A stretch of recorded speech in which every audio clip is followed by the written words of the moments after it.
question and answer video. I had so much fun making last week's question and answer video, and I had tons of questions left over that I didn't get a chance to answer, so I wanted to do this as a weekly series. I decided the theme for today's video is going to be YouTube related, so all the questions have to do with YouTube. So my first question comes from Michaela Jordan, Scrapbook on Instagram, who wants to know who my favorite YouTube scrapbooker is. Now, that is such a hard question because I love YouTubers. I just think it's such a cool platform. So I kind of have a bunch of them that I want to share with you. Don't worry, I'll leave a list with links to these guys' channels in my description. Mixed media, if you love that, I am in love with Irit Landgraf and Missy Whitten and Wilna Furstenberg. They are incredibly talented mixed media artists who inspire me each time they create a video. Some of my favorite planners, because I know I have a couple planner girls on here, are Ann Hartz and Plan to Create. They're both really cool planner girls, and they're so cool at their craft. Project Life, because I know I have a ton of Project Lifers here. I love Julie Makes Things. Sweet Girl Designs, and Kelly Perky. Kelly Perky has such a cool Project Life style, and it inspires me to take a simpler version. She hasn't been making a lot of videos lately, but you can go back and check out all of her logs of old videos and you will be inspired, I promise. Okay, scrapbookers, because I know that was kind of the question that Michaela Jordan had. I love Sue's Fish, and Mary Beth Hatcher makes I don't know how to say her name. Oh, she makes incredible mini albums, and my favorite YouTube scrapbooker of all time right now is Teresa from Larkin Designs. She is so crazy talented, inspires me every single video. I could just watch that girl create every single day. And the craziest thing is that Teresa from Larkin Designs only has 1,000 followers, which is mind-boggling to me because she is so talented, way better than me, way better than anybody in my personal opinion. So I'm going to leave a link for all those awesome YouTubers. Go check them out, subscribe to all of their channels. I promise you won't be disappointed. My next YouTube related question comes from Cody Doll, who wants to know, am I posting on a schedule, or how do I decide what to post? Schedules are too hard for me, to be honest. So I mostly just post when I have a video ready. I like to post almost 3 times a week if I can, if I have enough content. Lisa on Facebook wants to know if I have any other series planned or in the works. This one? Does that count? I am planning on doing December Daily again this year because I love that project. Last year I posted every single day during December, which was a crazy project and a lot of work, but I had tons of fun and I know you guys really enjoyed it, so I am planning on doing that again. But December Daily, yes. And this question and answer one in my Scrap Your Scrap series is coming back soon. Christy on Facebook wants to know, why did I start my YouTube channel? Am I still feeling discouraged? Are those still the reasons why I'm doing my YouTube channel? So I started my YouTube channel for kind of 2 reasons. I struggle a lot with anxiety and fear, and I actually have a diagnosed anxiety disorder, which I don't really talk about a lot. I could talk more about it if you guys wanted me to, but I just have never really found a way to talk about it. I struggle with something called agoraphobia and an anxiety of strangers and large groups of people and things like that. About 2 years ago, I was talking to a friend about all the things that scare me, and she started writing them down. And the list got longer and longer, and I was sitting there looking at this list of fears that I had written down, and I realized that so many of the things that scared me were kind of ridiculous things to be afraid of. And I realized, sorry if I get a little emotional here, I realized that a lot of the things that I was afraid of and not doing because I was scared of were holding me back from being who I could really be and really expressing myself. So I decided to start ticking those things off and actually doing the things that scare me. Pushing beyond my comfort zone, pushing beyond myself to put myself out there and do the things that scare me. And as I began ticking things off that list and doing things that scared me, I realized that they weren't really as scary as I thought they were, and actually have helped me really become more confident and comfortable with myself, and have also really helped me move outside of my comfort zone. One of the things that was on my list of fears was to share a layout by video or to share a project that I had created. So I started my YouTube channel, made my very first video, and posted it to the Nicole Jones 911 Facebook group. And I was terrified. Like, I was so scared.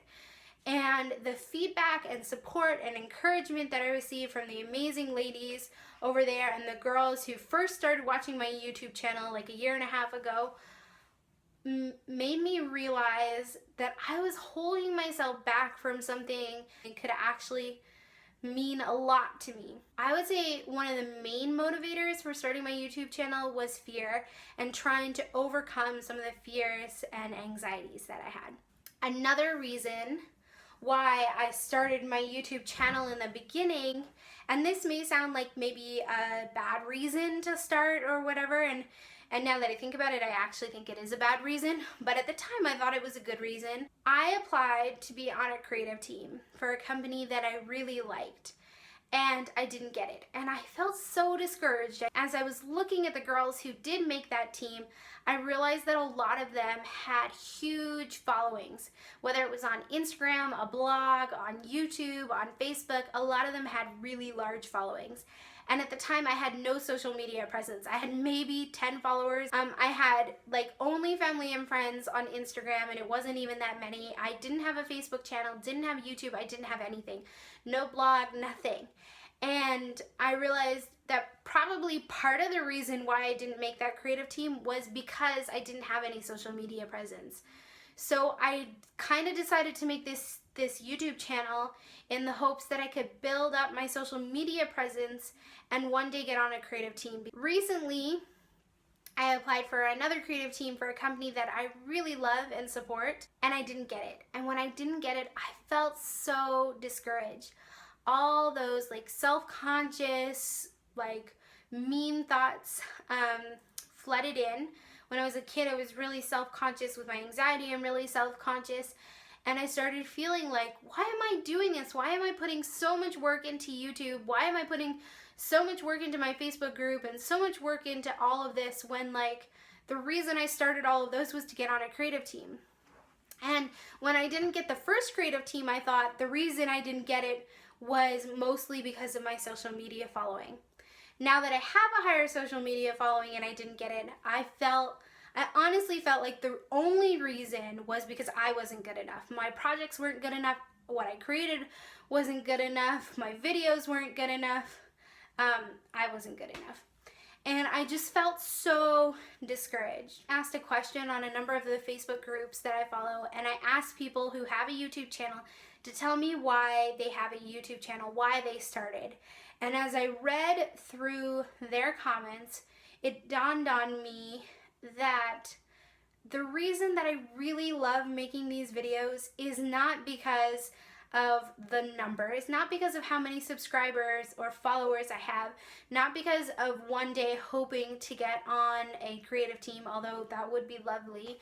The reason that I really love having this YouTube channel is because I found my love for scrapbooking and project life and mixed media and planners through this community, through YouTube, and I wanted to give back.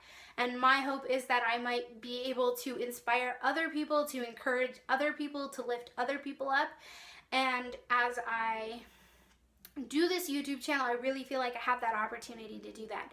So while my reasons for starting might have been fear and a hope that one day I could be on a creative team, my reasons for continuing the YouTube channel, real heart's desire, is that I would be able to inspire other people to create and inspire other people to realize that what they create is worth value and worth sharing. I have this great question from Elaine, which thank you so much, Elaine, for sending this in.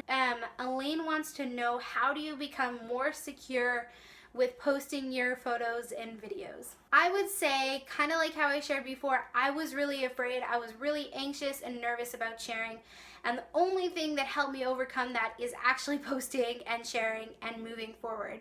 So I would say, Elaine, if you're afraid to do it, then do it, because that is a great way for you to get over it. I know that's kind of like a hard thing to say. I would say the more you do it, the more comfortable you feel. When I first did it, it felt really awkward and weird, but now it's kind of second nature. So if you don't feel confident sharing your layouts by video, by photo, I would say just start posting, start trying, and the more you do it, the more that you will feel comfortable. If you're nervous that your work isn't good enough, I want to assure you that it is, because your time, your love, and your effort is valuable, and when you put those 3 things in, it makes what you created valuable. Yes, it may not be everybody's taste, but sharing what you created and putting yourself out there never returns void. I think when you put yourself out there, you just grow and strengthen yourself as an individual. So share, please share, inspire each other, and spread the love, give back to the community.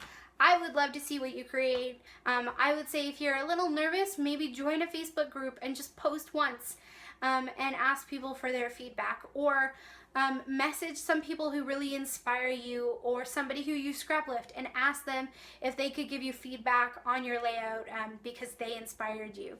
Okay, my very last question. Somebody asked me, how do you get more subscribers on your YouTube channel? Okay, first of all, let me say I am not an expert at this. I have only 5,000 followers. There are people out there like Jennifer McGuire who has like 100 bajillion followers.